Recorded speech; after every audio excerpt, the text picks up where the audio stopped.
Olá, alunos! Na aula de hoje nós falaremos a respeito dos impostos estaduais, né? A Constituição Federal, ela confere aos estados a competência para instituir os seus impostos no artigo 155, né, da Constituição.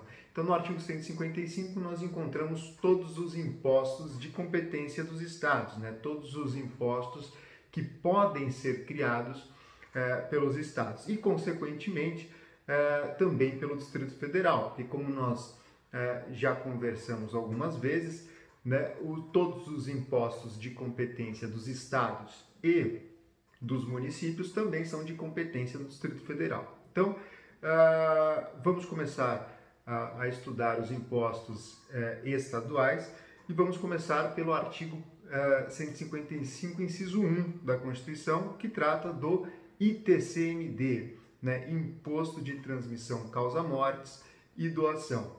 A Constituição Federal, no inciso 1, né, do artigo 155, diz que compete aos estados instituir, né, impostos sobre as doações e também as transmissões de bens e direitos causa-mortes. Então, nós percebemos que a Constituição Federal, né, no inciso 1 do artigo 155, ela traz dois fatos geradores diferentes, né? Então, nós tratamos esse imposto com uma única sigla, né, ITCMD, mas, na verdade, são dois fatos geradores completamente diferentes, né? São duas hipóteses de incidência completamente diferentes. Então, nós temos o ITCM, né, Imposto de Transmissão Causa-Mortes, que tem como hipótese de incidência a transmissão de bens e direitos em razão do falecimento de alguém. Então, é um imposto sobre herança, né, imposto da herança.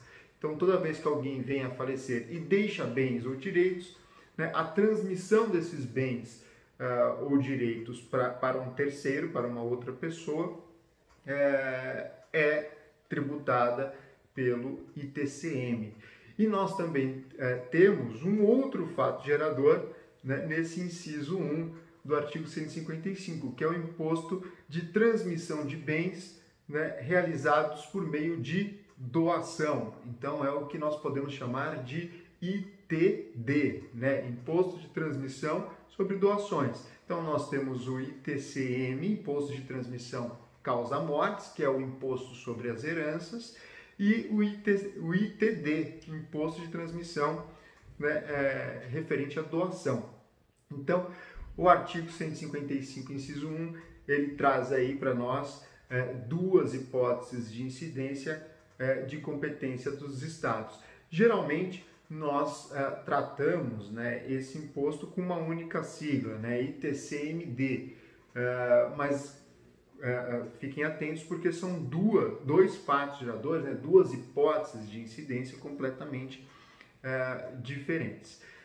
Então, o imposto ele vai incidir tanto sobre a transmissão de bens em razão do falecimento de alguém, sobre a herança, quanto sobre a doação. A doação, né, o Código Civil nos ensina, né, o que é a doação, lá no artigo 538, e diz que é a transmissão, né, o contrato em que uma pessoa, por liberalidade, transfere patrimônio para uma outra pessoa. Então, sempre que o patrimônio de uma pessoa for transferido, né, sem qualquer ônus, né, por mera liberalidade para qualquer outra pessoa, para um terceiro, nós temos aí uma doação com a possibilidade de incidência do imposto, desse imposto estadual, certo? Bom, e quando é considerado ocorrido, então, o ITCMD, né? Qual que é o critério temporal desse imposto? Bom, aí vai depender. Por que vai depender? Porque, como nós já dissemos, nós temos aí duas hipóteses de incidência e, em razão disso, nós temos dois critérios temporais diferentes. Vamos começar falando a respeito da incidência desse imposto sobre a herança, né, sobre os bens deixados pelo falecido. É considerado ocorrido o fato gerador no momento do falecimento, né? No momento do falecimento é considerado ocorrido o fato gerador desse imposto, caso a incidência, né, tenha sido a causa mortis. Então, o STF ele já decidiu, né, já pacificou esse entendimento em qual momento que é considerado ocorrido o fato gerador do imposto incidente sobre herança, na súmula número 112. A súmula 112, ela diz que a alíquota que deve ser aplicada, né, a alíquota que deve ser aplicada no caso, né, do imposto incidente sobre herança, é aquela que estava em vigor, né, que estava valendo no momento da abertura da sucessão, né? O que é a abertura da sucessão? A abertura da sucessão, o próprio Código Civil também, ele traz para a gente, né, quando é que é considerada ocorrida a abertura da sucessão. A sucessão, ela é considerada, a abertura da sucessão é considerada no momento do falecimento. Então, a sucessão ela é aberta no momento em que a pessoa falece, né? O artigo 6º do Código Civil traz essa informação para a gente, né, que a existência de uma pessoa natural ela se encerra com o falecimento, e é nesse momento em que é considerada a abertura da sucessão, né? O artigo 6º traz essa informação e o STF já pacificou que é considerado ocorrido o fato do gerador para fins de aplicação, né, da alíquota no momento da abertura da sucessão. E por quê, né? Por que é importante a gente considerar, saber qual que é o momento da ocorrência? Justamente para isso, né? Para a gente saber qual é a lei que deve ser aplicada naquela situação. Porque, como nós já estudamos, né, em algumas aulas anteriores, a importância de nós sabermos quando ocorre o fato gerador é nós sabermos exatamente qual será a lei que vai ser aplicada para aquela situação específica. Porque a lei que será aplicada é a lei que estava em vigor no momento da ocorrência do fato gerador, no momento em que o fato gerador ocorreu. Então, o STF pacificou, né, por meio da súmula 112, dizendo que a alíquota a ser aplicada, ou seja, a legislação a ser aplicada, é aquela do momento da abertura da sucessão. Agora, o STF, ele impôs aí outros 2 critérios temporais, né, para serem observados também, 2 períodos a serem observados para esse imposto. O STF ele decidiu na súmula 113, né, logo em seguida, 112, nós vamos estudar agora a súmula 112, 113 e 114, né, que o STF ele trata nessas 3 súmulas do ITCMD. Então ele diz na súmula 112, como nós acabamos de ver, que é considerado ocorrido o fato gerador, né, para fins de aplicação da alíquota no momento da abertura da sucessão. O momento da abertura da sucessão é o momento do falecimento. Na súmula 113, ele diz que a base de cálculo que deve ser levada em consideração é aquela da época da avaliação dos bens. Então, para fins para nós sabermos qual será a alíquota aplicada, é o momento do falecimento, o momento da abertura da sucessão. Agora, a base de cálculo será aquela no momento em que for realizada a avaliação dos bens. E por que isso, né? Porque muito provavelmente, né, se um processo de inventário, por exemplo, demorar muito tempo, ou a pessoa demorar muitos anos para abrir o inventário, para ter para instaurar, né, o procedimento ou o processo de inventário, os bens eles podem sofrer alterações valorativas, né? Então, um imóvel que há uns anos atrás valia R$1 milhão, 5, 6 anos para frente pode valer 1.800.000, 1.500.000, pode valer mais, né? Então, o que o STF decidiu para fins de cálculo, né, para fins de apuração da base de cálculo, né, o momento é em que é realizada a avaliação dos bens, e não o momento em que a pessoa faleceu. Por quê?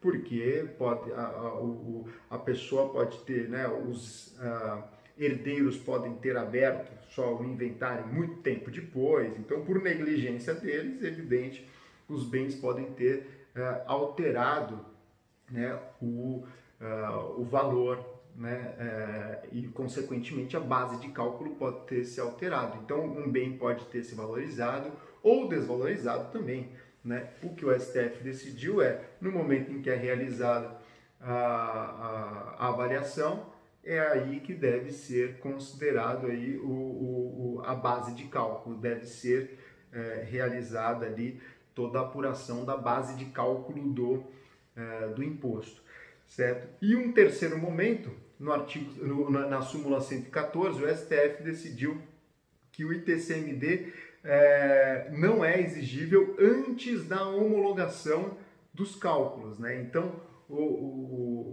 a Fazenda do Estado de São Paulo só pode exigir o pagamento do tributo no momento em que já tivesse encerrado ali a homologação dos cálculos, em que uma autoridade tiver homologado realmente os cálculos e pacificado qual será o montante a ser pago referente àquele tributo. Então, quando é considerado ocorrido o fato gerador? No momento do falecimento, súmula 112 do STF. Mas o STF também trouxe outros períodos a serem observados. O momento em que é considerado ali, em que devemos apurar a base de cálculo e o momento em que deve ser pago o tributo, né? A base de cálculo deve ser apurada no momento da avaliação e só pode ocorrer a exigência do pagamento do tributo quando forem homologados os cálculos, certo? E com relação ao imposto de transmissão sobre as doações, né? O ITD, que nós podemos chamar de ITD, Imposto de Transmissão de Doação. O momento vai depender em que momento é considerada ocorrida, né, a transferência do bem de uma pessoa para outra. Então, o Código Civil traz para a gente, por exemplo, que para os bens móveis, o momento em que é considerado ocorrido o fato gerador, né, o momento em que é considerado a transferência do bem de uma pessoa para outra, no momento da tradição, né, ou da entrega do bem, no momento da tradição é considerado ocorrido o fato gerador. Agora, para os bens imóveis, é considerado ocorrido o fato gerador no momento em que é realizado o registro no cartório de registro de imóveis, né? Então, o Código Civil ele traz muitas, principalmente, né, os conceitos, grande parte dos conceitos que nós adotamos no direito tributário para fins de fato gerador, né, para nós entendermos qual é a hipótese de incidência dos tributos, e também o próprio Código Civil ele traz para a gente elementos para nós conseguirmos, né, considerar aí qual é o critério temporal, quando é considerado ocorrido, né, o fato gerador de um determinado tributo. Então o direito tributário ele se apropria de diversos conceitos, tanto do direito civil, também do direito do trabalho. Por exemplo, quando nós estudarmos as contribuições, né, algumas contribuições elas incidem sobre a folha de trabalho, e aí o direito do trabalho acaba trazendo para a gente o que são consideradas as verbas indenizatórias, verbas remuneratórias, vai incidir a contribuição sobre uma verba, sobre outra não. Então, o direito tributário ele se vale muito de conceitos, né, de outras áreas do direito. Isso vocês vão perceber bastante ao longo do curso. E com relação ao critério espacial, né, onde é considerado ocorrido o fato gerador? Bom, tanto no imposto de transmissão, causa-mortes e doação, quando nós estivermos tratando de bens imóveis, né, bens imóveis, o local onde é considerado ocorrido o fato gerador é onde o imóvel está registrado, no local do imóvel, né? Na localização do imóvel. Então, onde o imóvel está registrado, é lá que vai ser considerado ocorrido o fato gerador, e isso para os bens imóveis. Agora, quando nós tratamos de bens móveis, aí sim nós teremos uma separação dos tributos, né? Das hipóteses de incidência. Para os bens móveis, né, quando nós estamos tratando do imposto de transmissão causa-mortes, será considerado ocorrido o fato gerador no local onde for aberto o inventário.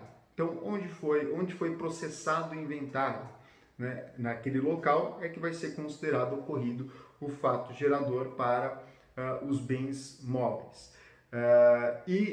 Para os bens móveis, no caso de doação, será considerado ocorrido o fato gerador no domicílio do doador, né?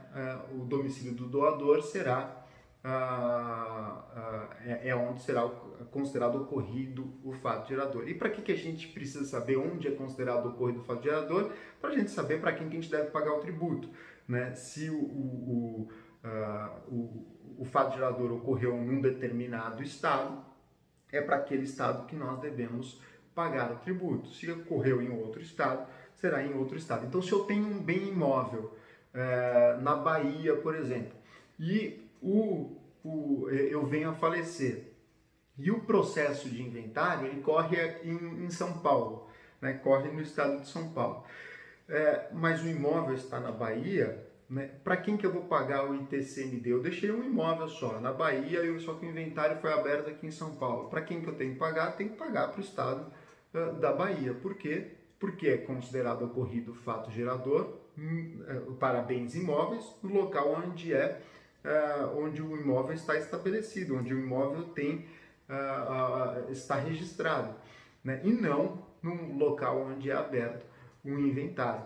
Agora, se eu deixei só bens móveis e o processo de inventário ele foi processado em São Paulo, é considerado fato gerador, em São Paulo será pago o tributo para São Paulo, certo?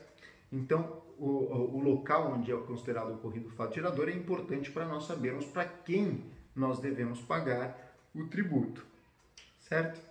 Bom, uma informação importante com relação ao critério espacial é quando nós temos a transmissão, né, de cotas ou ações de empresas. Tá? O STF ele decidiu, né, por meio da súmula 435, então súmula 435 do STF, né, é considerado ocorrido o fato gerador no local onde a empresa tem sede. Então, se eu tenho cotas de uma empresa, sou sócio de uma empresa e eu venho a falecer, não importa onde o processo de inventário foi processado, né, será considerado ocorrido o fato gerador no local da sede da empresa, certo? Súmula 435 do STF é quem trouxe esse entendimento, né, com relação à transmissão das cotas ou ações de empresas, certo? Bom, critério pessoal. Critério pessoal, o sujeito ativo. Quem é o sujeito ativo? Né? O sujeito ativo vai depender do critério espacial. Onde ocorreu o fato gerador, né, será o estado em que ocorreu o fato gerador, o sujeito ativo. Então, quem pode cobrar o tributo depende de onde ocorreu o fato gerador. Agora, quem é o sujeito passivo, né? Para o tributo, né? Para o imposto causa-mortes, é evidente, são os herdeiros, né? Os herdeiros aquelas pessoas que vão receber os bens de herança é quem devem pagar o imposto. Agora, no caso do imposto sobre doações, é a lei de cada estado que vai definir quem é o sujeito passivo da relação, quem são os responsáveis tributários. Aí é a lei de cada estado que vai definir quem são os sujeitos passivos. Pode decidir que é o doador, o donatário, né? No caso de bens imóveis, os cartórios, né, como responsáveis tributários, enfim, é a lei de cada estado que vai definir quem é o sujeito passivo, né, seja como contribuinte, seja como responsável tributário. Bom, e com relação ao critério quantitativo, né, com relação ao critério quantitativo que nós devemos saber, bom, primeiro vamos tratar, né, da base de cálculo. Nós sabemos que o critério quantitativo dos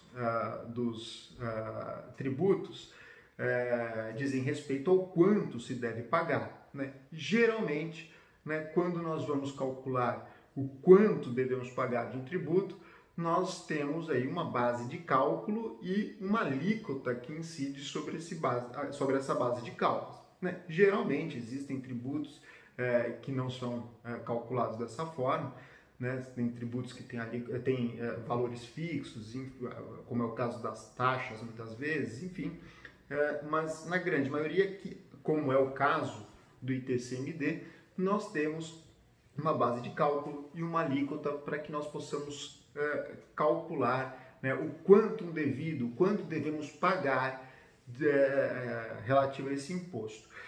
Bom, e com relação à base de cálculo, é o valor venal dos bens, né? Qual que é a base de cálculo? É o valor venal dos bens. Quanto é que valem os bens deixados de herança ou os bens que serão doados? Qual que é o valor venal desses bens?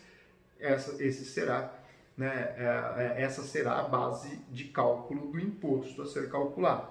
Bom, e com relação à alíquota, né? A alíquota é aquele percentual, né, que incide sobre a base de cálculo, né? O que nós devemos fazer? Cada estado, né, pode atribuir, né, deliberar sobre o valor, né, o montante, né, da alíquota, né, qual será o percentual que vai incidir sobre a base de cálculo. No entanto, a Constituição Federal ela diz para a gente o seguinte, que uma resolução do Senado pode fixar as alíquotas máximas do tributo. Uma resolução do Senado que pode definir qual que é a alíquota máxima que os estados podem cobrar. Qual que é o máximo que um estado pode cobrar de ITCMD?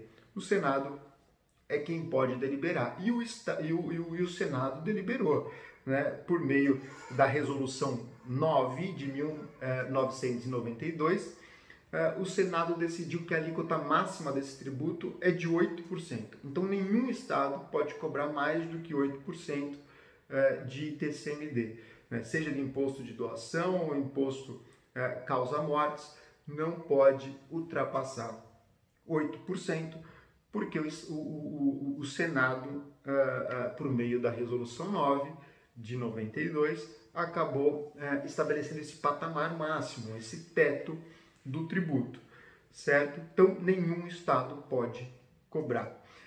Agora, nós já chegamos a conversar, né, há algumas aulas atrás, a respeito da progressividade, né, das alíquotas. E nós falamos que a Constituição Federal ela definiu quais são os impostos que serão progressivos, né? Definiu que o imposto de renda, o IPTU e o ITR, esses três tributos, eles serão impostos progressivos. Ocorre que quando nós estudamos lá o ITBI, nós dissemos que havia uma súmula, né? O STF havia decidido que o ITBI ele não poderia ser progressivo, né? Por quê? Porque a Constituição Federal já havia decidido quais os impostos, né? Quais eram os tributos que poderiam adotar a progressividade. No entanto, né, o STF ele vem mudando de entendimento. Por quê? Porque chegaram alguns casos relativos ao ITCMD, né, no STF, e o STF decidiu de forma contrária a essa súmula. Decidiu que para o ITCMD, né, é possível sim o Estado adotar alíquotas progressivas. Então tivemos julgados que sinalizam. Então, aquela súmula do ITBI, como nós já conversamos, ela não foi revogada, ela ainda está válida. No entanto, né, o STF ele vem sinalizando uma mudança, uma alteração de entendimentos, porque já chegaram casos que tratavam do ITCMD, e o ITCMD, a Constituição não atribui a progressividade para esse tributo, e o STF já decidiu que é possível sim a progressão de alíquotas, né, a adoção de alíquotas progressivas para o ITCMD. Alíquotas progressivas vocês lembram, né? Alíquotas progressivas são aquelas, a progressividade, né, no tributo, né, quanto maior for a base de cálculo, quanto mais o contribuinte, né, externalizar riquezas, né, der mais sinais de riquezas para o fisco, maiores serão as suas alíquotas. Então, quanto mais ele demonstra ter riquezas, quanto mais ele demonstra, né, que tem patrimônios, valores, né, quanto maior a base de cálculo, maior será a alíquota. Então, a alíquota e a base de cálculo, elas têm uma evolução ali proporcional. Então, quanto maior a base de cálculo, maior será a alíquota, certo? É uma forma de se chegar aí, tentar alcançar, né, a dita isonomia tributária, né? Tentar alcançar a igualdade entre os contribuintes. Quanto mais uma pessoa demonstra riqueza, mais ela pode pagar, então mais ela pode contribuir para o fisco, para toda a coletividade. Essa é a ideia da progressividade. A Constituição Federal ela não atribui a progressividade para o ITCMD. No entanto, existem alguns estados que passaram, né, nas legislações estaduais, passaram a adotar a progressão de alíquota. Quanto maior a base de cálculo, quanto mais maior ali é o volume de bens que está sendo doado, ou quanto mais bens, né, o falecido deixa de herança, mais os seus herdeiros pagam, né, mais se paga do tributo. Então, quanto maior a base de cálculo, alguns estados têm aplicado, como é o caso do Rio Grande do Sul, têm aplicado alíquotas progressivas. E o STF decidiu que para o ITCMD a progressão é válida. Então, por quê? Porque a Constituição Federal ela diz para a gente também que, sempre que possível, né, os tributos eles serão graduados de acordo com a capacidade contributiva do contribuinte. Então, para que nós possamos, né, tributar de acordo com a capacidade contributiva, é evidente que a progressão de alíquota é uma ferramenta muito útil. Por quê? Porque quanto mais capacidade contributiva, mais o contribuinte demonstra que tem capacidades, né, de contribuir para o erário público, mais ele deve ser tributado. Então, o STF vem decidindo, né, decidiu com relação ao ITCMD que é possível sim a progressão da alíquota. Então, cuidado, porque para o ITBI nós vimos que existe uma súmula proibindo, né, a progressão de alíquota para o ITBI, porque o ITBI não está naquele rol listado pela Constituição Federal. Mas o STF vem demonstrando, né, um posicionamento contrário a esse, vem demonstrando que agora o entendimento mudou e que é possível sim a progressão da alíquota para o caso do ITCMD, certo? Com relação ao ITCMD, essas eram as considerações que nós poderíamos fazer, né? Essas são as considerações que nós teríamos de fazer. Agora vamos passar então para um outro imposto estadual, que é o IPVA, né? Imposto sobre propriedade de veículos automotores. O IPVA ele está previsto também, né, assim como todo o imposto estadual, no artigo 155, mas ele vem no inciso 3 do artigo 155. Então, o artigo 155, inciso 3, diz que os estados podem instituir impostos sobre a propriedade de veículos automotores, né? Agora, muito cuidado, por quê? Porque qualquer veículo automotor que pode sofrer a incidência do IPVA, bom, pelo que a Constituição diz, é o que nós deveríamos entender, mas né, não foi o que o STF entendeu. Não é o que o STF entende, né, a respeito desse tributo. Por quê? Porque o STF ele adotou uma interpretação histórica desse tributo, né? Imposto sobre propriedade de veículos automotores, né? Qualquer veículo automotor, em tese, poderia sofrer a incidência desse tributo. Então, um carro, uma moto, né? Um caminhão, um ônibus, um helicóptero, né? Um avião, um barco, todos eles são automotores, né? Eles têm essa característica de serem veículos automotores. No entanto, o STF decidiu que esse imposto ele só incide sobre veículos terrestres, né? Não incidindo sobre aeronaves e nem sobre embarcações. Então, quem tem um helicóptero não paga IPVA. Por quê? Porque o STF decidiu que esse é um imposto que incide só sobre veículos terrestres. E da onde o STF tirou, né, essa ideia de que um veículo automotor só pode ser um veículo terrestre, né? Não é porque um proprietário de um helicóptero, ou de um avião, ou de uma embarcação, né, uma lancha, por exemplo, não pode contribuir, né, não tem capacidade contributiva para contribuir. Não é por esse motivo.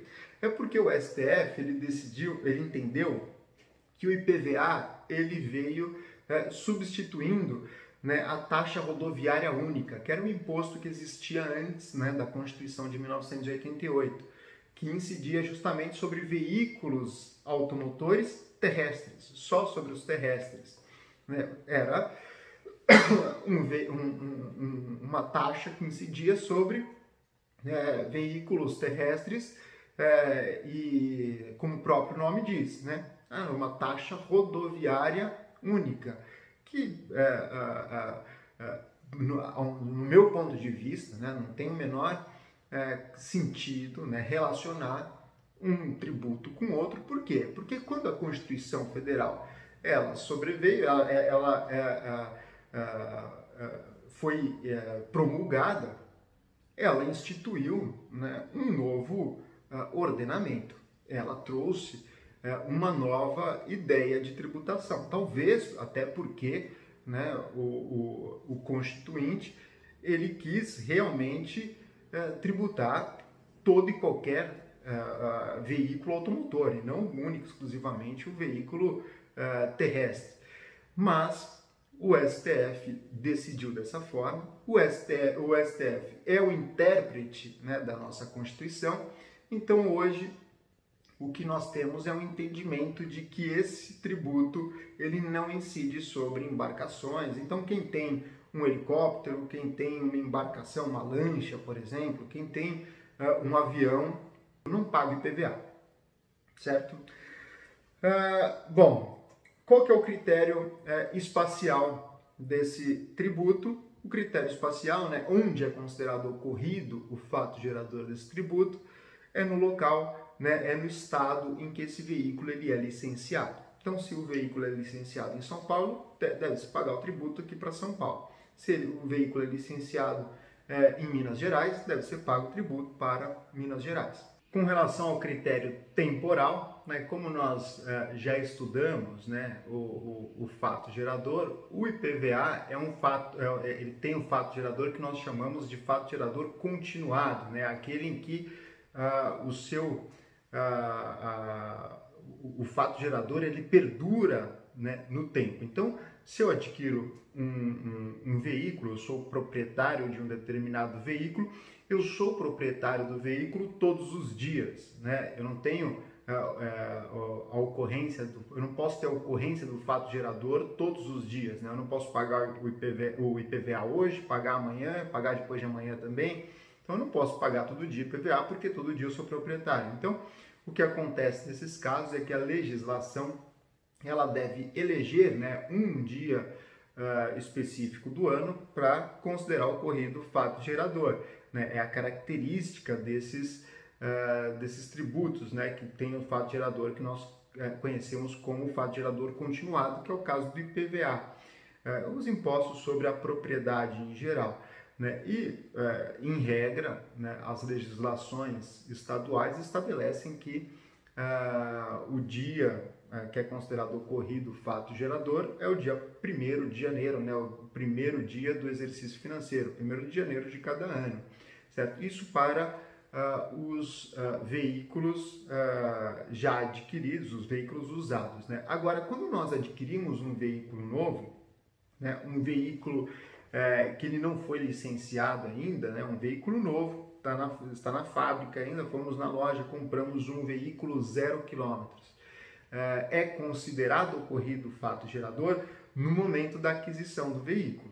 Tá? Então, no momento em que você adquiriu o veículo, é considerado ocorrido o fato gerador nesse momento. Então, você vai pagar o IPVA proporcional, né, aos meses restantes do ano e não o IPVA como um proprietário de um veículo usado, por exemplo.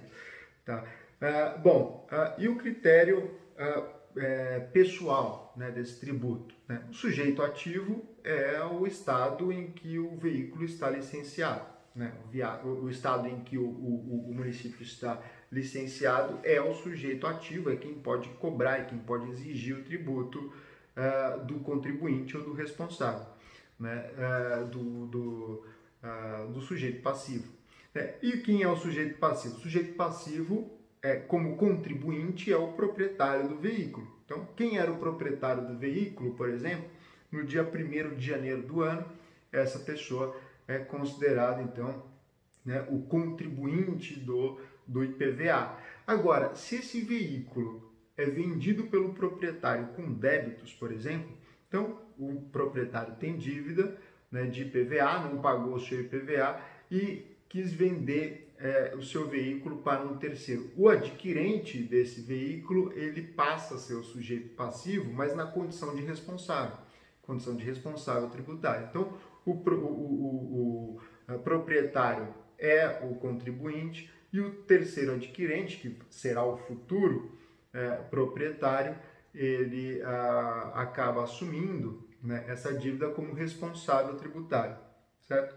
Bom, e para nós finalizarmos, vamos tratar do critério quantitativo, né? O critério quantitativo do IPVA, ele também é formado por uma base de cálculo e por uma alíquota, né? Qual que é a base de cálculo do IPVA?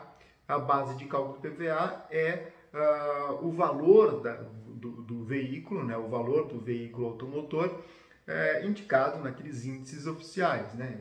Então, na tabela FIPE, por exemplo, qual que é o valor de um determinado veículo, esse valor é que vai servir de base de cálculo. Isso para os veículos usados, certo? Para os veículos novos, o valor da base de cálculo será o valor que o veículo foi transacionado. Por quê? Porque qual que é o valor da base de cálculo? É o valor venal. Tá? O valor venal. Então, como é que nós calculamos o valor venal de um automóvel? O valor venal de um automóvel está estabelecido ali nas tabelas oficiais. Então, basta verificarmos qual que a tabela oficial, ver lá na tabela FIPE qual que é o valor atribuído àquele determinado veículo. Essa será a base de cálculo. O valor venal é o valor que a tabela atribuiu de um valor de venda daquele veículo. Agora, quando eu adquiro um imóvel novo, né, fui na concessionária, comprei um veículo novo, quando eu tirei aquele veículo, qual que é o valor de venda? É a base de cálculo, valor venal, então vai ser o valor em que foi realizada a venda, que será considerada para a base de cálculo daquele ano. Claro, no próximo ano, né, o valor venal será estabelecido pela tabela oficial, né, pela tabela FIPE. Mas no momento da aquisição, o valor que será considerado como base de cálculo do IPVA é o valor que foi adquirido o veículo, certo? Bom, e com relação às alíquotas, né, o que nós temos que saber? O artigo 155, no parágrafo 6º, inciso 1, diz que uma resolução do Senado pode atribuir alíquotas mínimas para esse tributo. Então, lembra quando nós conversamos a respeito do ITCMD, que o Senado ele poderia atribuir as alíquotas máximas, né? Poderia, por meio de resolução, definir qual é a alíquota máxima do ITCMD? Pois bem, para o IPVA, o Senado ele também pode deliberar sobre as alíquotas, mas ele só pode deliberar sobre as alíquotas mínimas. Por quê? Para evitar a guerra fiscal entre os estados, porque nós sabemos, né, que existem estados que cobram IPVA muito mais baixo, né, tem alíquotas muito mais baixas do que outros estados, então muitos contribuintes, sabendo disso, eles acabam licenciando seus veículos nesses estados, né, de forma totalmente contrária, né, ao que deve ser feito, né, porque o veículo deve ser licenciado onde, né, ele circula, onde tem ali, onde ele realmente será, né, utilizado, mas muitos contribuintes, sabendo disso, acabam licenciando seus veículos em estados que têm alíquotas menores, né, e acaba então existindo uma guerra fiscal entre os estados, né, para atrair os contribuintes para a sua jurisdição ali, para onde eles podem cobrar. Então, para evitar isso, o Senado ele pode estabelecer as alíquotas mínimas desse tributo. No entanto, até hoje nós não temos uma resolução do Senado definindo as alíquotas mínimas do IPVA. Então, ainda estamos pendentes, né, de uma regulamentação do Senado. E por que o Senado ele delibera, né, ele pode deliberar a respeito de impostos estaduais? Porque como nós sabemos, né, os estados eles têm como seus representantes no Congresso o Senado, né? Então, o Senado, né, tem ali os representantes dos estados e a Câmara dos Deputados tem os representantes do povo, né? Então, a Câmara dos Deputados, os deputados são os representantes do povo e os senadores, os representantes dos estados. É por isso que a Constituição Federal ela atribui ao Senado, né, essa responsabilidade, essa prerrogativa, na verdade, de deliberar a respeito de impostos estaduais. Certo? Bom, com relação aos impostos estaduais, ao ITCMD ou IPVA, foram essas, né, as considerações. Numa próxima aula nós trataremos do ICMS, outro imposto estadual, e seguiremos então com a nossa matéria. Muito obrigado e bons estudos!